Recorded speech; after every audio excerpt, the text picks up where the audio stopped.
Sports Radio Network. Stand by for your 1 minute mark. Coming in 5, 4, 3, 2, 1. Mark, 1 minute till airtime on the LSU Sports Radio Network.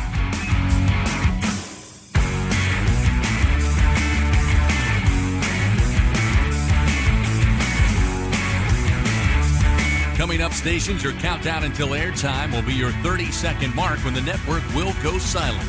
Stand by for your final 30-second mark until airtime. Coming in 5, 4, 3, 2, 1. Mark, 30 seconds until airtime on the LSU Sports Radio Network.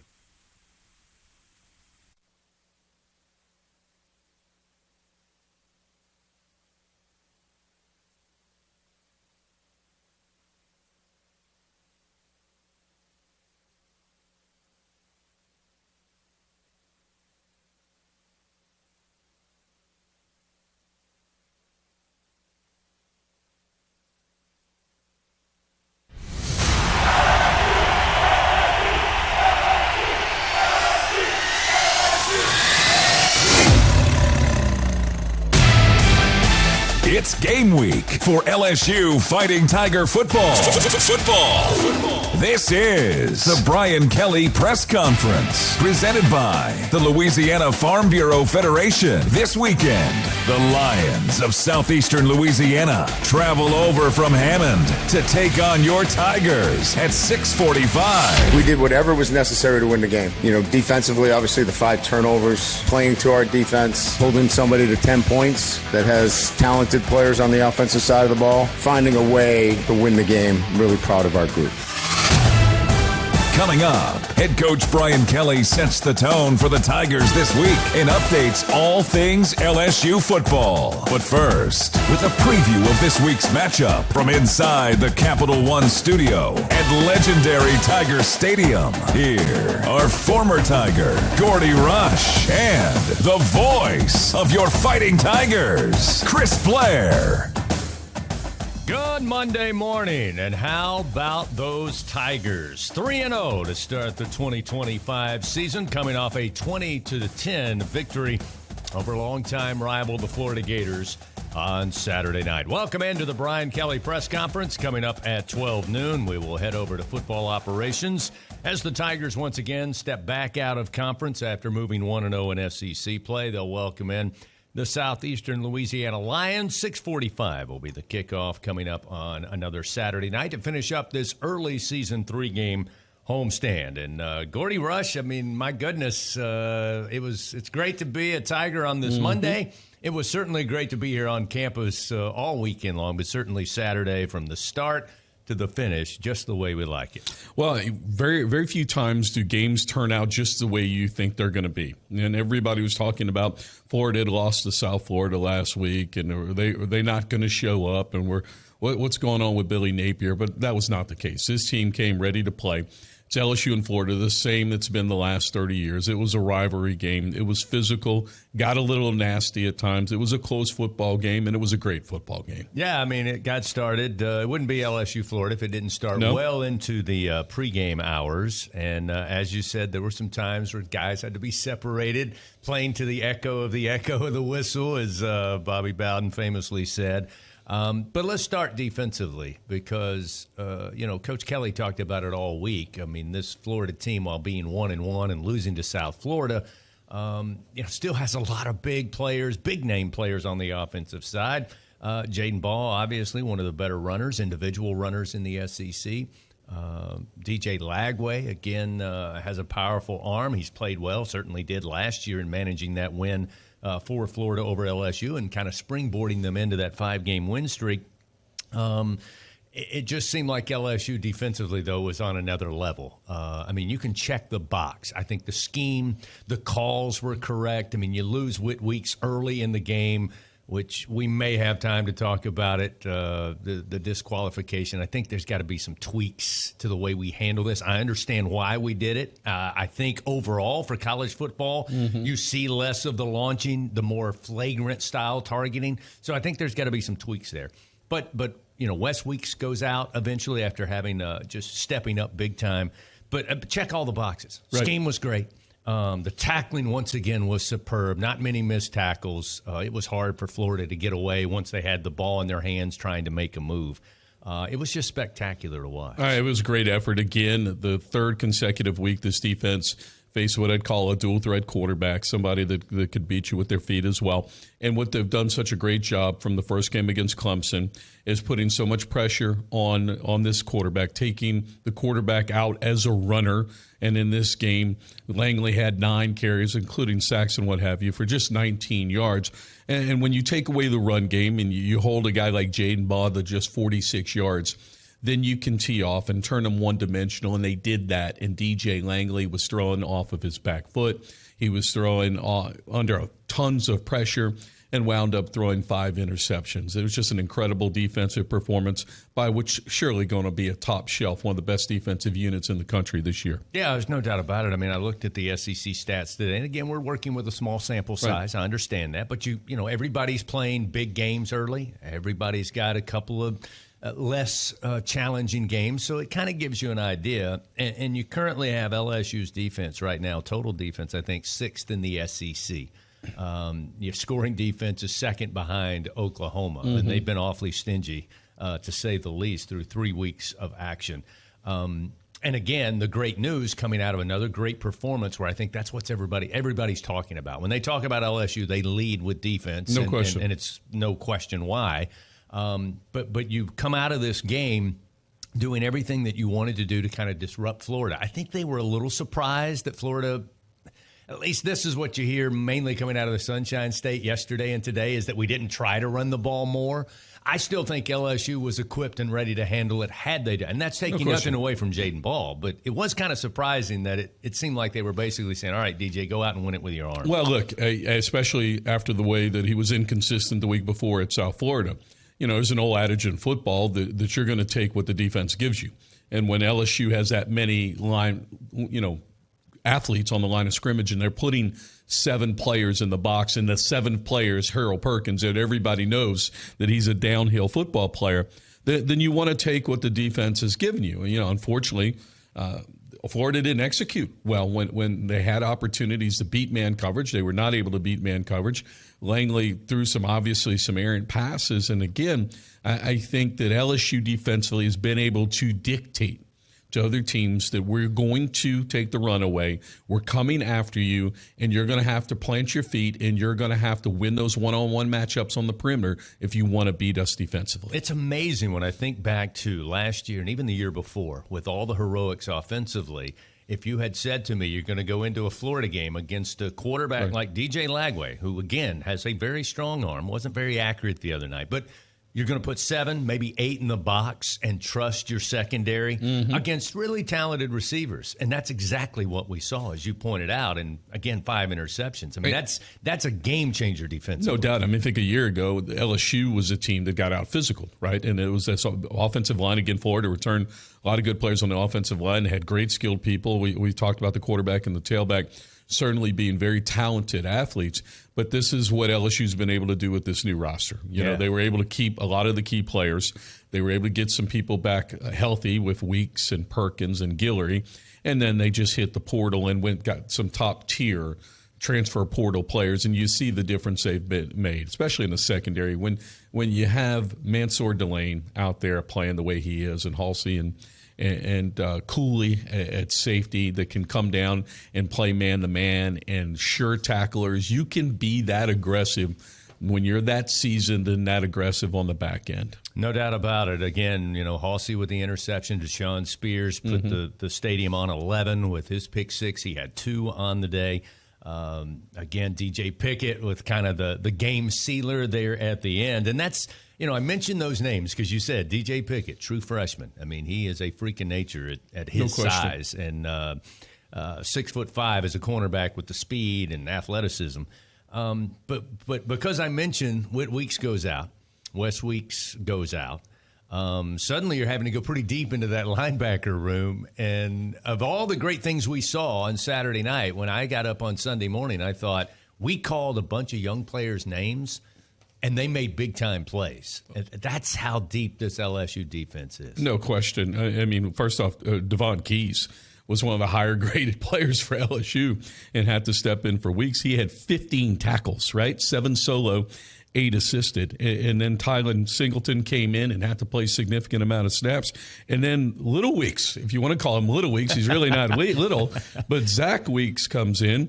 And he's thrown in the middle of the fourth quarter of this Florida game in which you've got so much eye candy and misdirection, really tough scheme for young linebackers to play in, and he did an excellent job. You know, you look at the SEC, again, there's a handful of conference games already played. The good news is LSU moves to 1-0. That's as good as they can be at this point.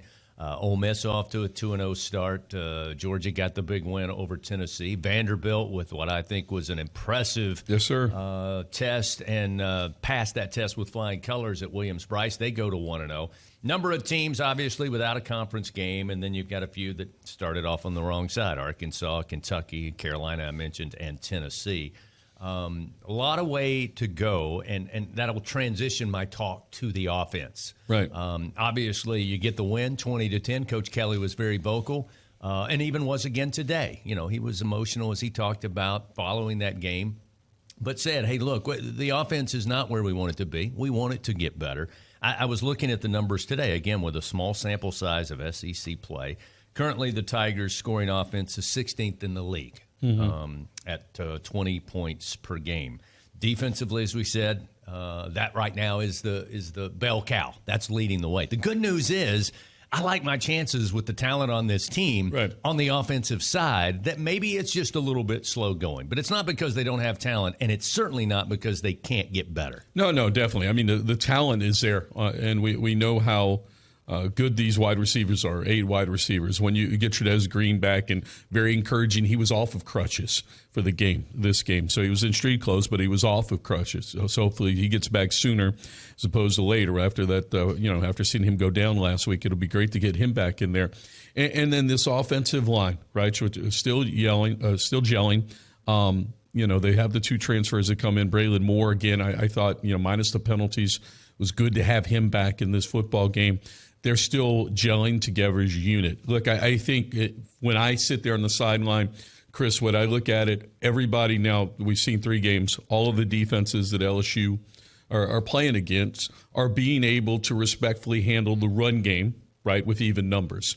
And what that does, if you can do that, you don't have to bring extra people in the box, and you can play extra people in coverage. So there are times when LSU's throwing, there's 7 and 8 people back there in coverage. So look, I think, how do you attack, run the ball a little bit better, or continue to execute those quick hitch passes, which have been really, really effective. The little just turn around at the line of scrimmage and stretch the defense sideline to sideline. And that's kind of like a run, but it's effectively you're getting that man-to-man matchup out there. And LSU's had success in the big games against Clemson and Florida do so. But I think improve upon those things, right, and run the ball with a little bit more effectiveness, and I think it'll open up some more passing lanes. Well, to your point, you talked about using the short, quick passes as an extension of the run game. We saw in the game on Florida, after having some success doing that, to your point, getting the defense going side to side, a couple of the big plays came in the middle of the field. Aaron Anderson, Bauer Sharp. I mean, that's kind of what you're leading to. I mean, if that's the way the defense wants to play and they're going to put 7 or 8 in coverage, let's get them close to the sideline and attack the middle of the field. I'll tell you, I think LSU's probably faced more too high safeties this year than they did last year. And really surprising from defensive coordinators that don't always play a lot of too high. And Tom Allen with Clemson, and then Ron Roberts, who used to be a head coach at Southeastern, has been with Dave Aranda, is known for bringing a lot of packages. They opted to play coverage. So, look, I think there was a different way. And one of the good things I thought LSU's offense did do was that they did stretch the field horizontally, got the linebackers moving, and it opened up seams behind the linebackers in front of those 2 deep safeties. And your biggest plays, I think there was one to Anderson, the touchdown pass to Moore, and then the one to Sharp, right, for 60-plus yards late in the game, and you were able to ice out the clock after that. Those plays were a result of the success you were having by keeping those linebackers moving side to side. How great was it to see there at the end of the game that stacked I formation? Love it. And Jack Pyburn and Bauer Sharp leading the way. I mean, there wasn't a whole lot Florida was going to do in that front seven. I mean, credit the guy for running Caden Durham down. That's not easy to do at full sprint, but my goodness, that was just a bulldozer at the line of scrimmage. Look, I like it. And if they're going to play even numbers up there, if there's a way you can sneak Pyburn into play to run fullback 2 or 3 times, so you already have Sharp in the lineup, that's a tough package. I mean, you've got 2 bruisers there. They went to the weak side, and both of them had knockout blocks right there. Look, any way that you can get to it, and I think that's what they're trying to figure out, kind of like a Rubik's cube. You got a lot of nice pieces.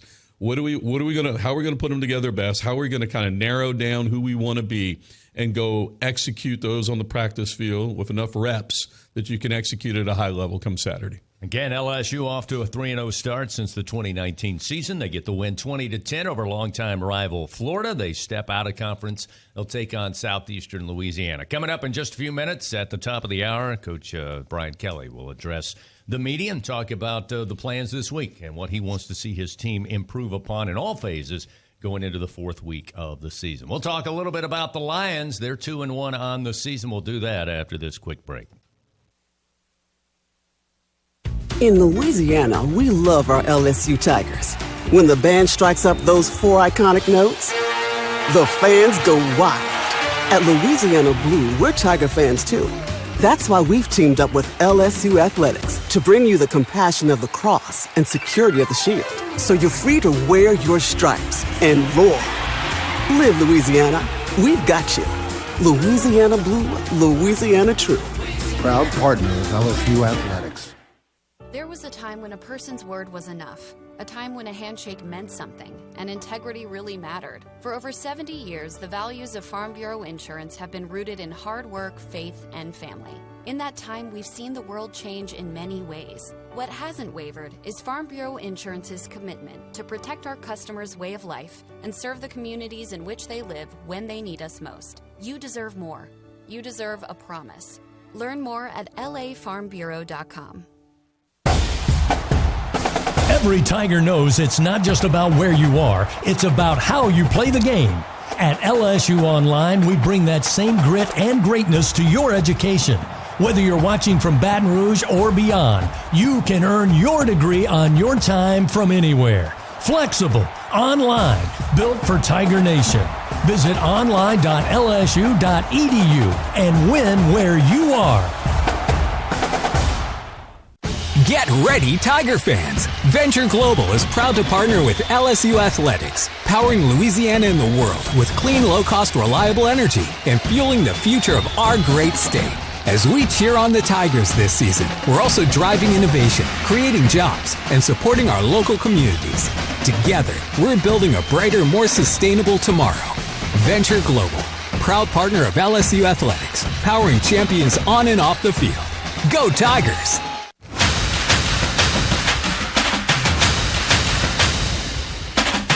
Coming up, Coach Kelly addresses the media on this week's preparation.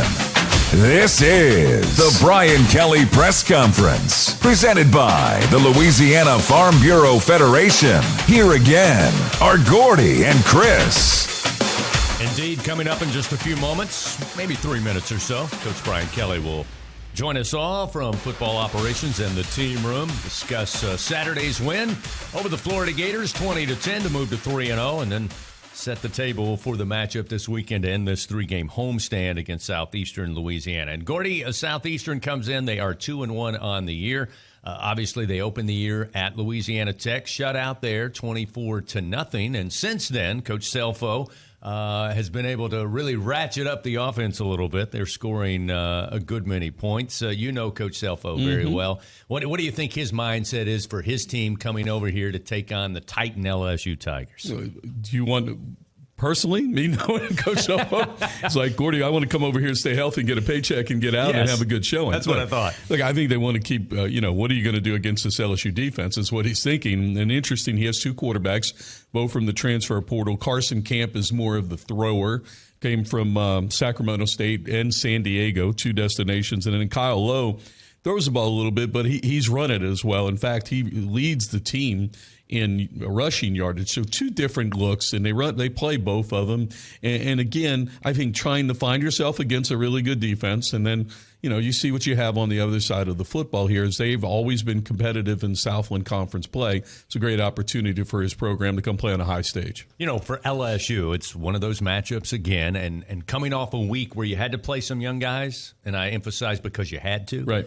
I think the mindset this week is hopefully we get to play some younger guys because we want to. Yeah, and you got to question. I think both teams. You want to get your starters some play here, and if the outcome, which we expect at some point, is going to be decided, say by halftime, you get a chance to play some younger people. I think for LSU especially, a couple things. You've played a lot of people already. I'd love to see Michael Van Buren get some action, right? He had an outstanding freshman year at Mississippi State, didn't get a chance to play in the Louisiana Tech game. I know that means that Garrett Nussmeier in the offense really needs to be hitting on all cylinders because that's first and foremost. You want to get the offense going. Love to see a little bit of Michael Van Buren. The second part is that second offensive line. There's some really talented players that played some valuable snaps in the bowl game. That Eccles got a chance to play a little bit in this game, and we'll see some of the backups and the Bo Bordelons and people like that. This is a good chance for them to get some experience if you're able to get up. Again, the game will be this Saturday at 6:45. We don't have the time yet for Ole Miss, but we should have it here in the coming moments. But right now, we're going to send it over to football ops and head coach Brian Kelly. Is this our new technical advisor? You came out of retirement for this? You're crazy. You're nuts. All right. Before I get to the game in Southeast Louisiana, I want to go back to the press conference after the game.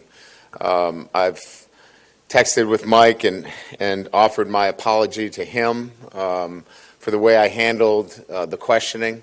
I think it's important to understand that my standards relative to how we work with the media on a day-to-day basis need to be higher, and I take responsibility for that, and I'll be better in the future. And understanding also the way I'm thinking after a game, and we've mentioned this a couple of times in here, the emotions of the game right after it. I haven't watched any film. It's difficult to make those assessments of specifics. And I'm going to defend my team.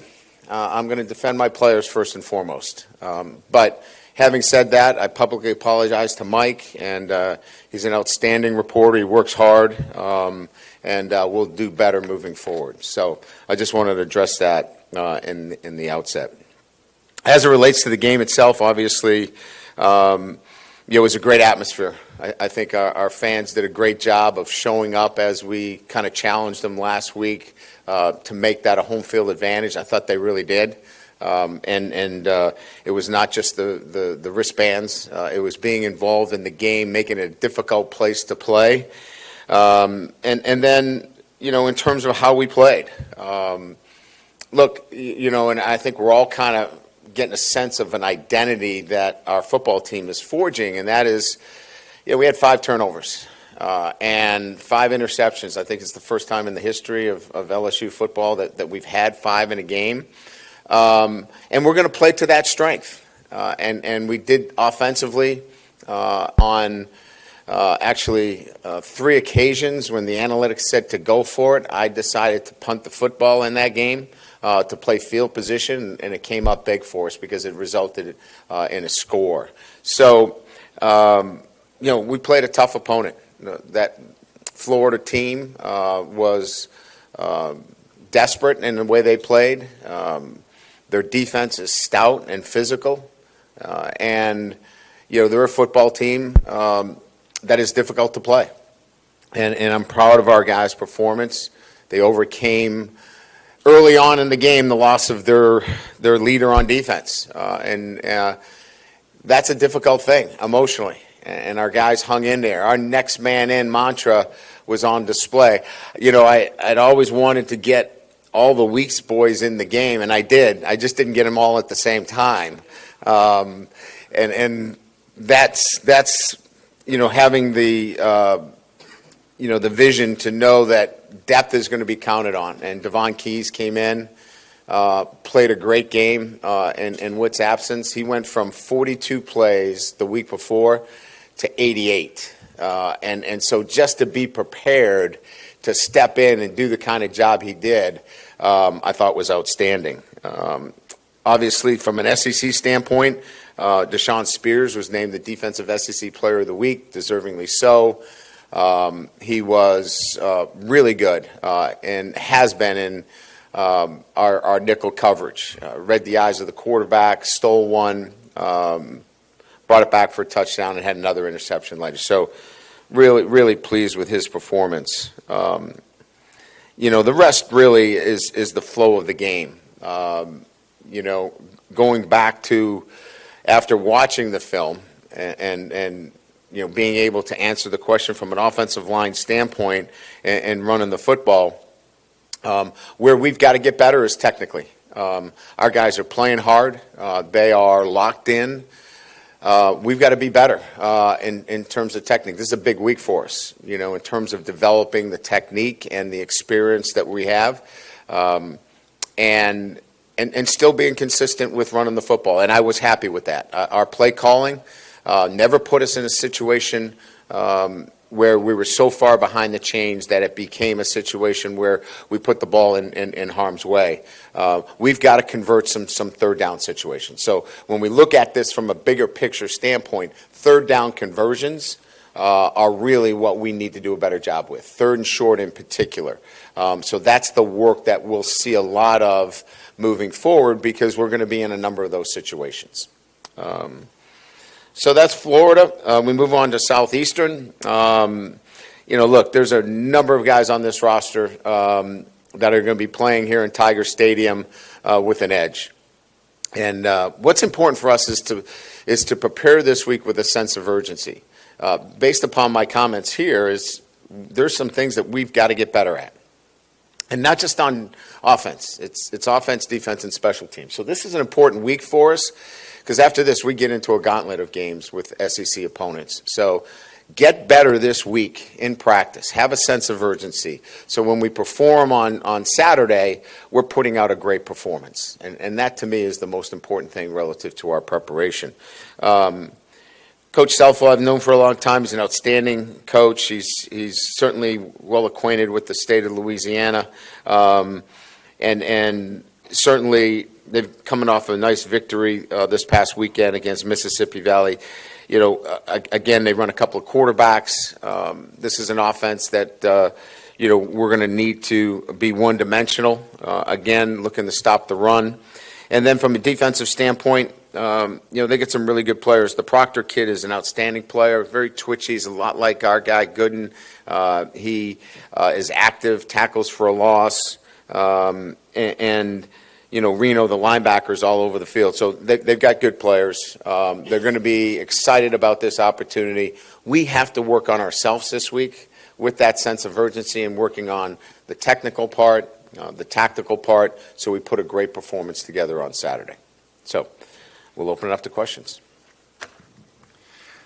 Following up on two of the things you just talked about with the offense, how do you get better technically up front, as you said, and when third down, what's the approach to try to fix that at this point right now? Well, our efficiency has been pretty good. I think it's more specific about short yardages.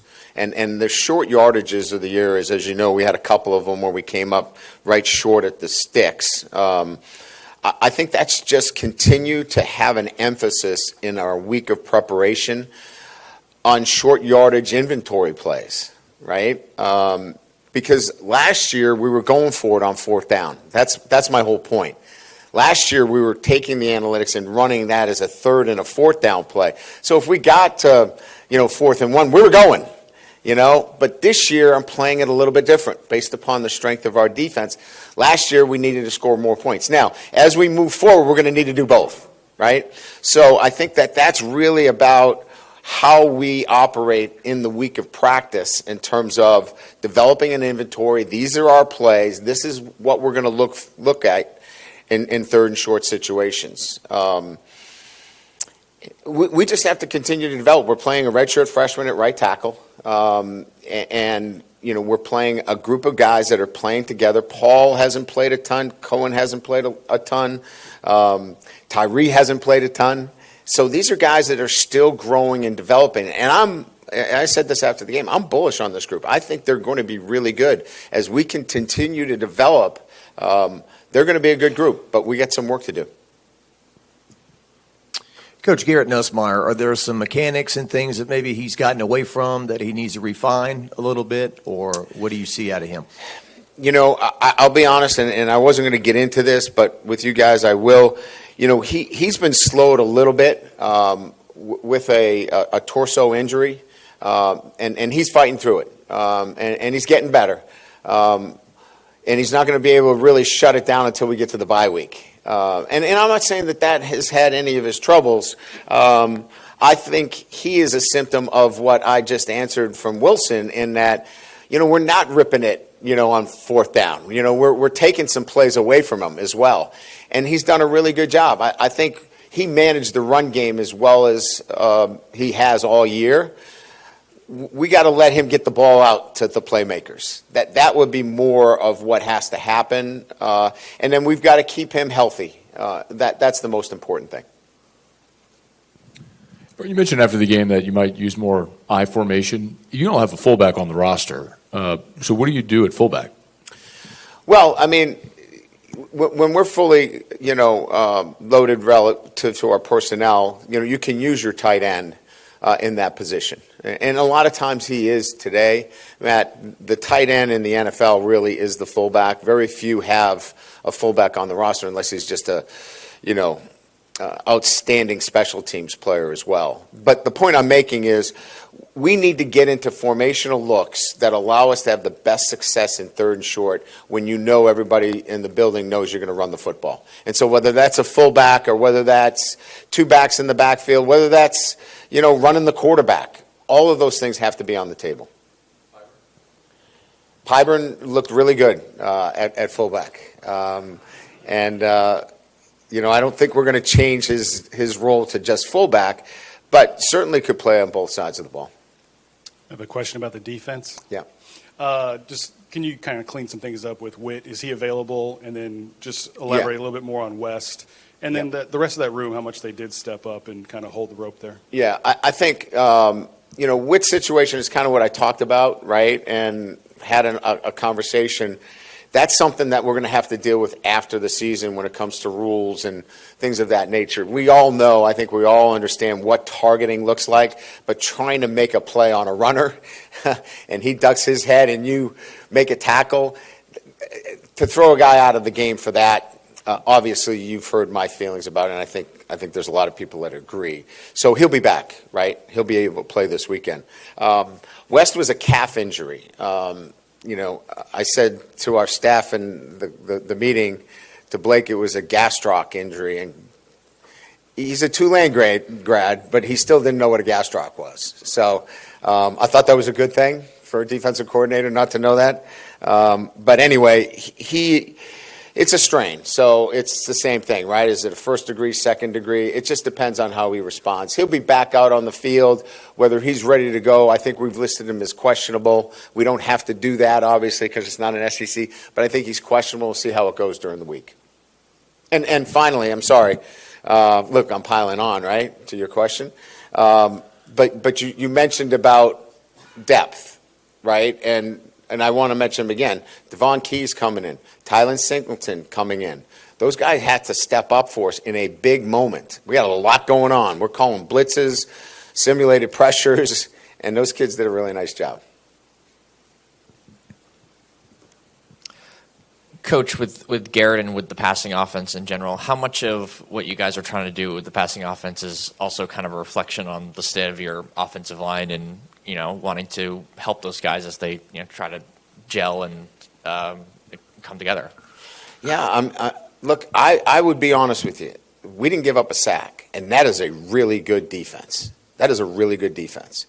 So I'm pleased there. I mean, if we need to go out there and throw the ball 50 times, we're capable of doing that.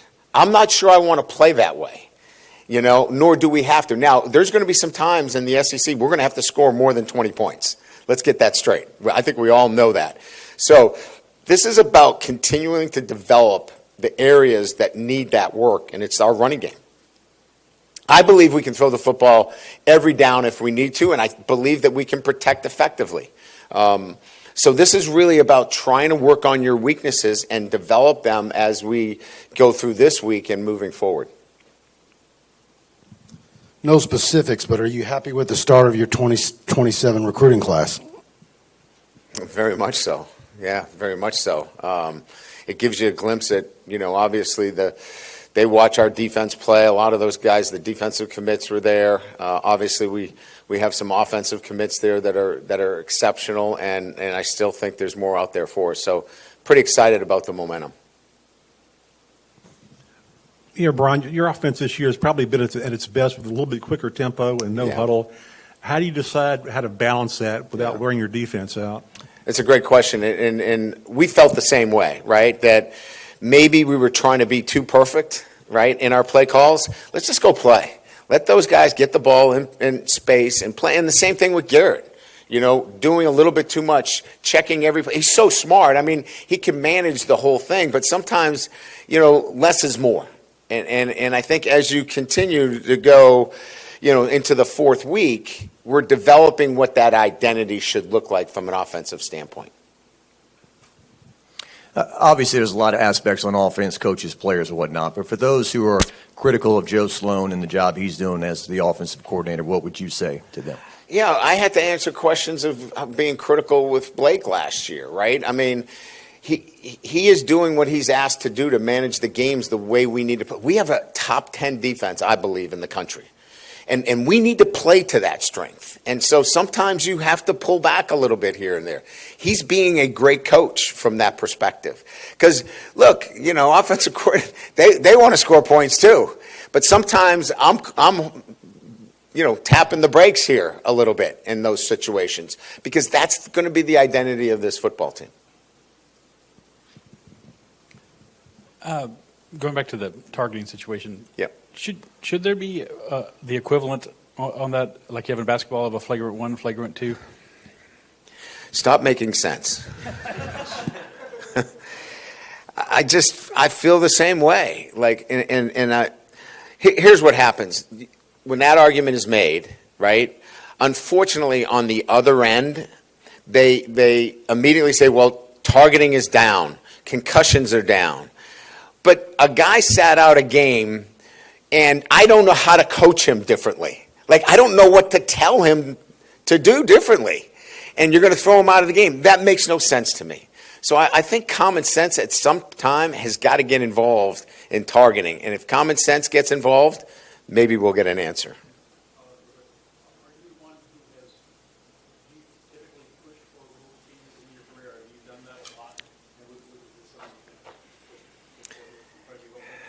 This is a story that I'll talk to you off the record. But I have been very vocal on this issue, and to the point where they know where I stand.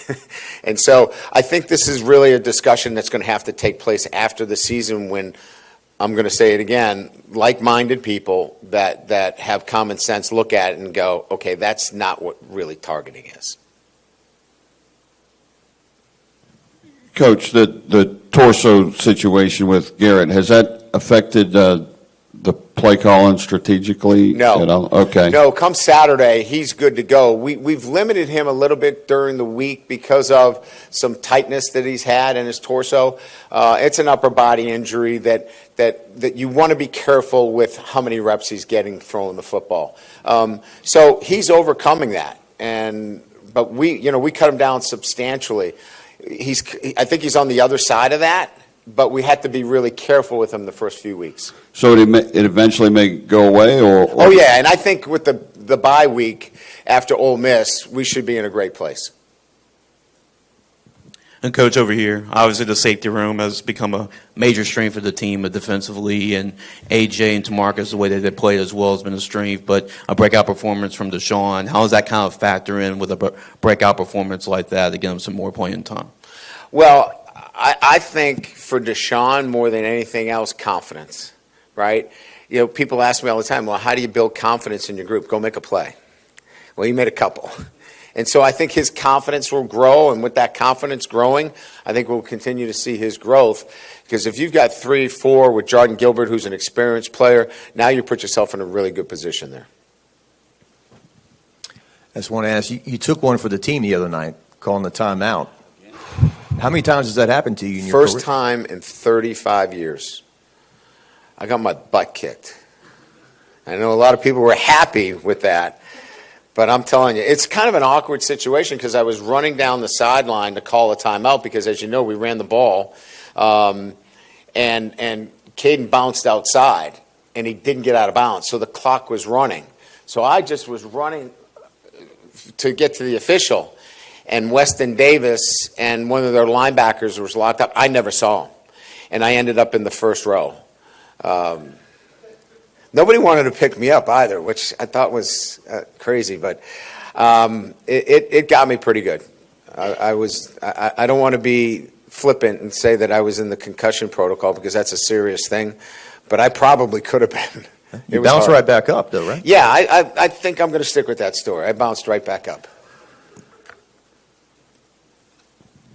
Sorry, just to follow up again on Nuss. When did that happen? In camp. Yeah, in camp. Okay. And it's a product of a lot of throws. He worked a lot this summer, a lot of throws. This was really about more of a management and shutting him down a little bit during the week.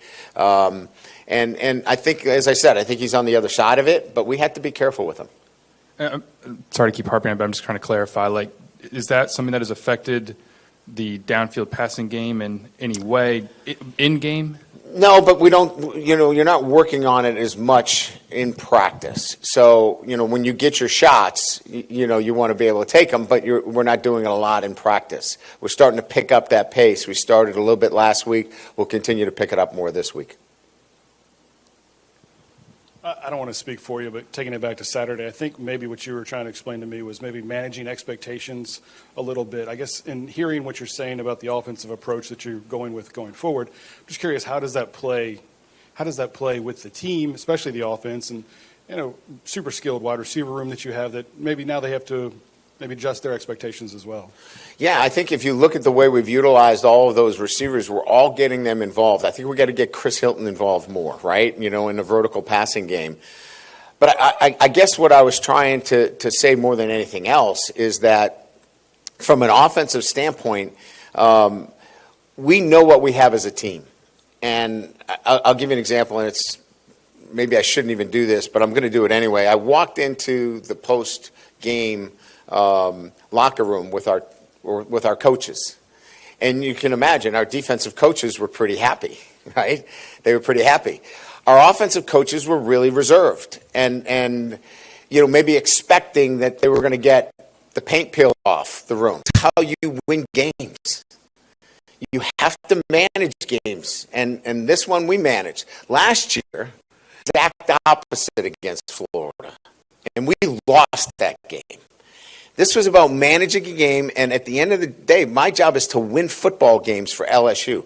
That's how we had to win the game. And that's what I was referring to more than anything else is, yeah, I know it didn't look the way it wants to be, but trust me, that offense is going to have to score a ton of points at some time during the year, and we're going to have to turn that loose because our defense might just not play as well as they have been playing.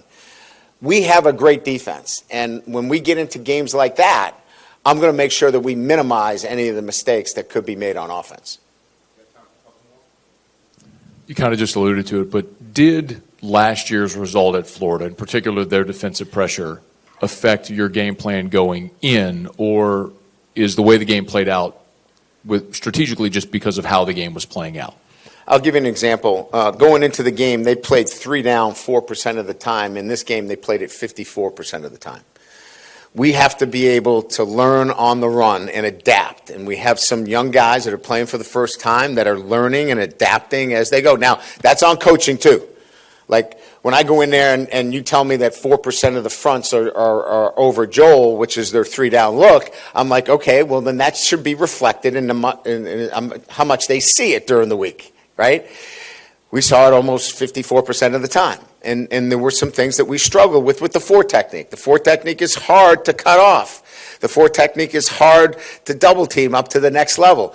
That's on us. As coaches, we got to be better in those situations. But our guys are going to be better because they're learning those things and adapting to those things on a day-to-day basis. Specifically with the downfield passing attack, how has it been a little bit more difficult to sort of generate that given just the state of this developing offensive line? No, I really, in answering your question earlier, I'm really pleased with our protection. I think it's a strength. The 2 tackles are really good. Their kick slide, their ability to stay square, those were really good ends. I mean, they're SEC top-tiered players on that defensive side of the ball. That's a rugged group, as good as we're going to see. They're rugged. Clemson was really good, too, and we protected the quarterback well. So it's not really about an issue, Koki, of we don't feel like we can protect him. I think it's more about, I think we're trying to be perfect, and we don't have to. Catch it, get it out, let's go. And a little bit more of that, I think, is what we should be about, and then we will be. Good, thank you. Thanks, Mike. Appreciate you. Coach Brian Kelly this week with the Brian Kelly Press Conference as LSU gets ready to take on Southeastern Louisiana. As you could tell, Coach talking a lot about coming out of last week's win over the Florida Gators 20-10. And a little bit about some of the good news with some players coming back and what they want to work on offensively coming up this week against the Lions with a 6:45 kickoff. We'll take our final break, wrap things up after this. It's the Brian Kelly Press Conference. All right. It's a beautiful day for football here at the stadium, and we're just about ready for kickoff. Score 0-0. And suddenly, I'm in the mood for a Coke Zero Sugar. Real Coke taste, zero sugar. Now that's a winning combo. Yeah, crisp, refreshing. That hits the spot. When it comes to great taste, Coke Zero Sugar's always on the scoreboard.